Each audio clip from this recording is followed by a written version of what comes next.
Tennis elbow ಅಥವಾ lateral ಎಪಿಕಾಂಡೈಲಿಟಿಸ್ ಅಂದರೆ ಏನು? ನಿಮ್ಮ ಮೊಣಕೈನ ಹೊರಭಾಗದಲ್ಲಿ ನೋವಾಗ್ತಿದ್ರೆ ಅದು ಟೆನ್ನಿಸ್ ಎಲ್ಬೋ ಅಂತ ಕರಿತೀವಿ ಅದನ್ನು. ಸೊ ಯಾರಲ್ಲಾಗುತ್ತೆ ಇದು? ಸಾಮಾನ್ಯವಾಗಿ ಟೆನ್ನಿಸ್ ಪ್ಲೇಯರ್ಸು, ಕ್ರಿಕೆಟರ್ಸು ಅಥವಾ ಬ್ಯಾಡ್ಮಿಂಟನ್ ಪ್ಲೇಯರ್ಸಲ್ಲಿ ರಿಪಿಟೇಟಿವ್ ಮೂಮೆಂಟ್ಸಿಂದ ಆಗೋ ನೋವಿದು. ಈ ಎಲ್ಬೋ ಅಲ್ಲಿ ಅಂದರೆ ಈ ಮೊಣಕೈಯಲ್ಲಿ ಎಕ್ಸ್ಟೆನ್ಸರ್ ಟೆಂಡನ್ಸ್ ಅಂತ ಬಂದು ಅಟ್ಯಾಚ್ ಆಗುತ್ತೆ. ಸೊ ಆ ಅಟ್ಯಾಚ್ ಆಗಿರೋ ಕಡೆ ಏನಾದರೂ ಊತ ಅಥವಾ ಟೇರ್ಸ್ ಏನಾದರೂ ಆಗಿದರೆ ನೋವು ಕಾಣಿಸ್ಕೊಳ್ಳುತ್ತೆ.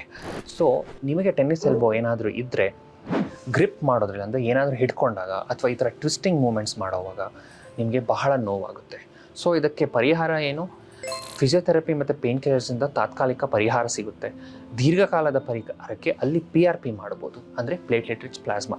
ನಿಮ್ಮ ರಕ್ತದಲ್ಲಿರುವ ಪ್ಲೇಟ್ಲೆಟ್ಸನ್ನು ತೊಗೊಂಡು ಅಲ್ಲಿ ಎಲ್ಲಿ ಊತ ಅಥವಾ ಟೇರ್ಸ್ ಇದೆಯೋ ಅಲ್ಲಿ ಇಂಜೆಕ್ಷನ್ ಮಾಡಿದರೆ ಅದು ಗ್ರೋತ್ ಫ್ಯಾಕ್ಟರ್ಸ್ ರಿಲೀಸ್ ಆಗಿ ಗಾಯ ವಾಸಿ ಆಗುತ್ತೆ. ಹಾಗೂ ಟೇರ್ಸ್ ಏನಾದರೂ ಇದ್ದರೆ ಅದು ವಾಸಿ ಆಗುತ್ತೆ.